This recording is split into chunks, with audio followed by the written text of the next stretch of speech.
diciendo que nosotros nos vamos a capacitar para poder diseñar, ¿sí? Que diseñar el jardín sea donde sea que lo vayamos a armar. Desde cero podemos armar un jardín en el patio de la casa de ustedes o modificar uno que ya esté armado, ¿sí? Que ya exista.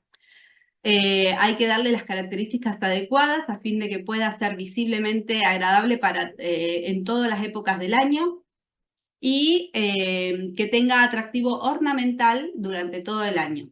¿Esto qué significa? Que, por ejemplo, yo tengo un cantero que lo armé con rosas. Bueno, las rosas son hermosas, pero ¿en qué época? En primavera, verano. Después dejan de florecer y queda el tallo pelado, sin hojas, queda el palo, lisa y llanamente. Entonces, en invierno, un cantero de rosas no es agradable ornamentalmente. Entonces, hay que saber elegir las especies para combinarlas y que un cantero de rosas esté combinado con una especie que en invierno tenga un atractivo ornamental. De eso se trata un poco el tema del diseño, ¿sí? De ir tapando los huecos que nos deja la estacionalidad, ¿sí? Cuando una especie está en su época de receso, que no tiene ni hojas ni flores, bueno, tiene que haber otra especie que tenga un atractivo ornamental para que pueda tapar ese agujero. Construir jardines teniendo en cuenta los atractivos principales que queremos mostrar o tapar. Por ejemplo, si ustedes tienen una pared donde tienen el aparato del aire acondicionado del lado exterior, que no les gusta obviamente porque es un aparato que se usa y tiene mucha utilidad dentro de la casa, pero afuera está el aparato ese que sobresale y que no queda muy bonito. Bueno, podemos construir jardines teniendo en cuenta que queremos tapar ese aparato. Entonces podemos colocar alguna especie que sepamos cómo es el tamaño definitivo en su edad adulta y que sabemos que nos va a poder tapar esa bomba o ese aparato que no queremos mostrar. O, por lo contrario, si queremos destacar algo, por ejemplo, les doy ejemplos, ¿sí? Tenemos una fuente de agua. Bueno, podemos colocar especies alrededor de esa fuente de agua para destacarla y que tenga un atractivo llamativo, que la gente la visualice más, ¿sí? Entonces hay que construir jardines teniendo en cuenta qué es lo que queremos mostrar o tapar, ¿sí?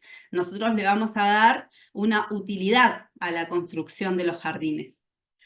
Conservar, también vamos a aprender a conservarlos, que es cuando tenemos en cuenta la colocación de especies en lugares claves a fin de que, por ejemplo, cuando crezca una especie no tape a la otra.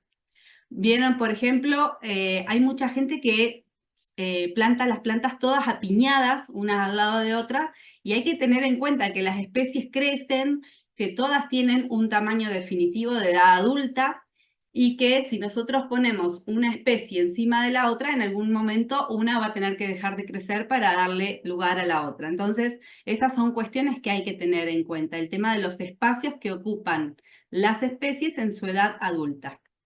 ¿Sí? Entonces, en este curso vamos a capacitarnos para diseñar, construir y conservar.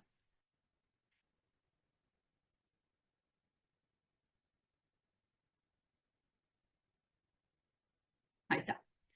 Bueno, como dice la diapositiva, diseñar espacios verdes es todo un arte. Y hay que tener conocimientos básicos para lograr que la composición sea atractivamente ornamental.